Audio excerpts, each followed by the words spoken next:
Chapter 2. A Heavy Heart. Anna sat on the floor of her room, staring blankly at her cell phone, trying to steady herself and pull her thoughts together. She took a deep breath and dialed 911 again. 911, what's your emergency? The operator's voice came through the line, calm and professional. Hi, it's me again, Anna said, feeling a bit awkward, her voice shaky and unsure. She struggled to put her sentences together. I called earlier about the murder at the range. My friend, he's dead. I had to run away and now I'm home. Mom, are you saying you left the crime scene? Is that correct? The operator asked, judgment and suspicion ringing clearly in her tone.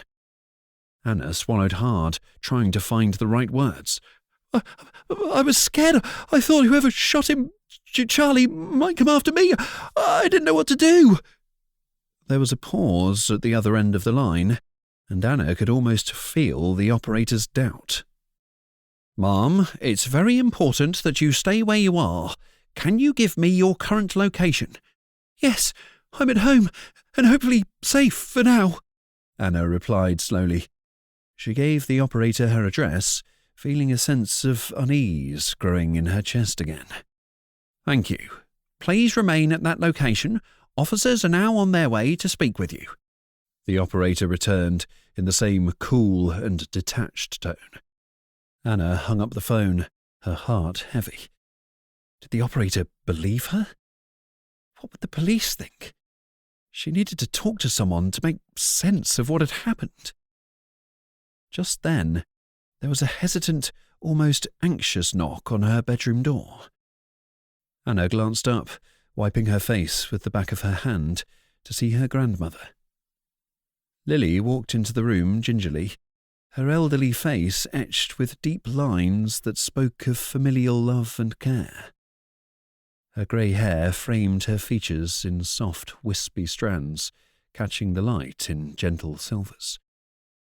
Her green eyes, so much like Anna's, were filled with a blend of concern and quiet inquiry, the kind that comes from a lifetime of weathering storms. Those eyes, though at first glance placid and slightly dulled with age, still held a hint of fierce protectiveness that showed she would do whatever it took to keep her granddaughter safe and ward off any danger. Her expression was a delicate mix of tenderness and resolve, each wrinkle a testament to the strong spirit she carried within. Anna, darling, Lily started gently, sitting down beside her. What happened? Anna managed a weak smile. Grandma, I don't know what to do. Lily placed her hand reassuringly around her granddaughter's shoulders and turned, facing Anna. Tell me what happened, sweetheart. I am here to help.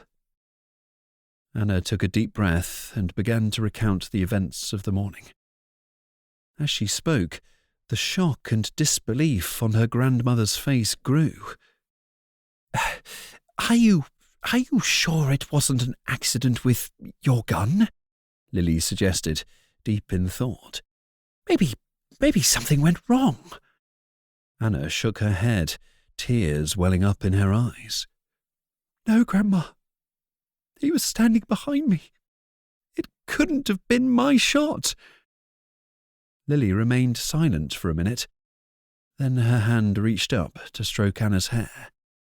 Have you called the police, honey?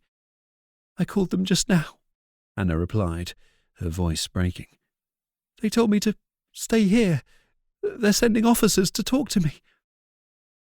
Lily's usual joyful composure was now clouded with worry, her brow furrowed and her lips pressed slightly as the news sank in.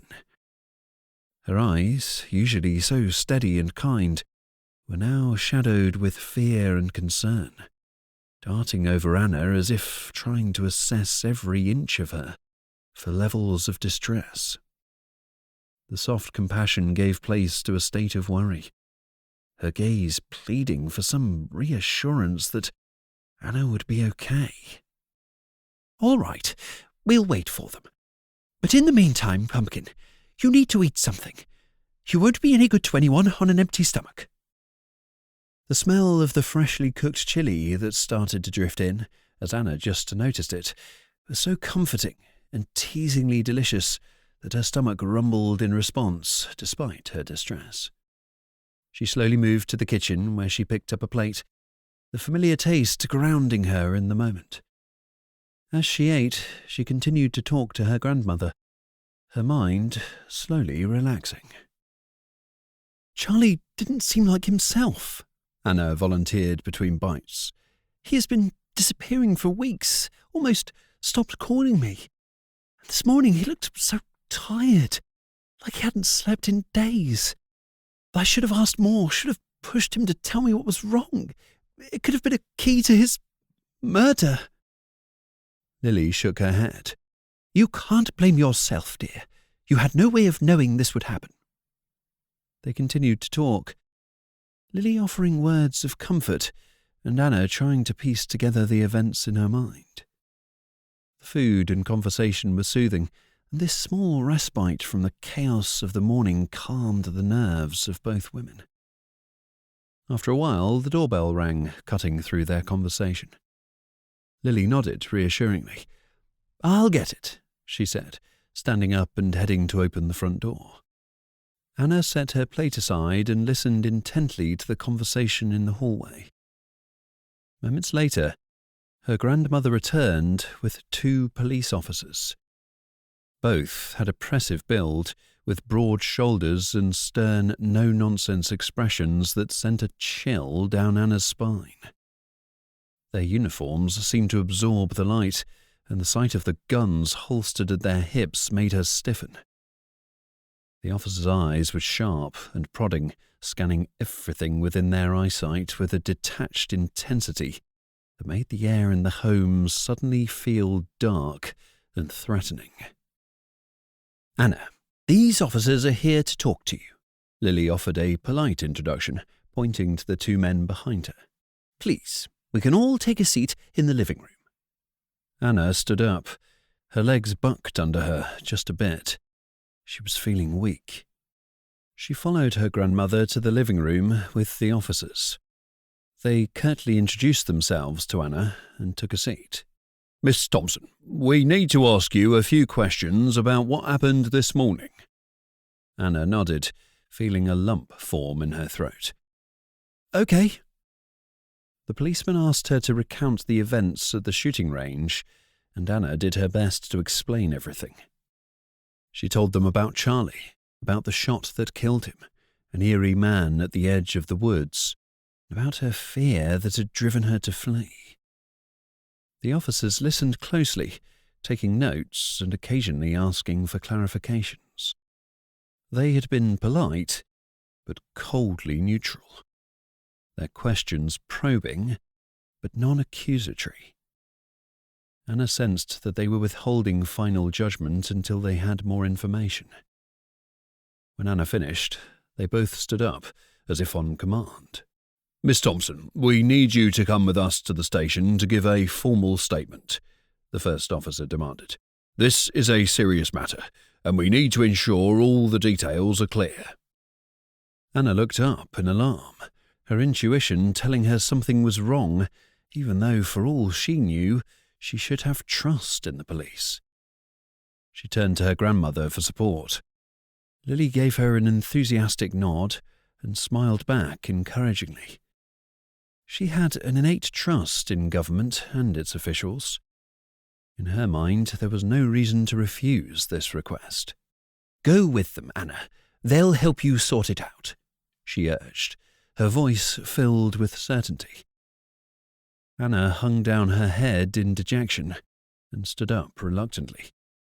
Okay, I'll go. The officers escorted her to the police car in silence. They did not cuff her, but as they walked, Anna noticed the officers looking around stiffly, their eyes scanning the area with a sense of unease alert. Thank you so much for listening. If this chapter meant something to you, Please like the video, follow the channel, and leave a comment. I'd really love to hear your thoughts. The link to the next chapter is waiting in the description.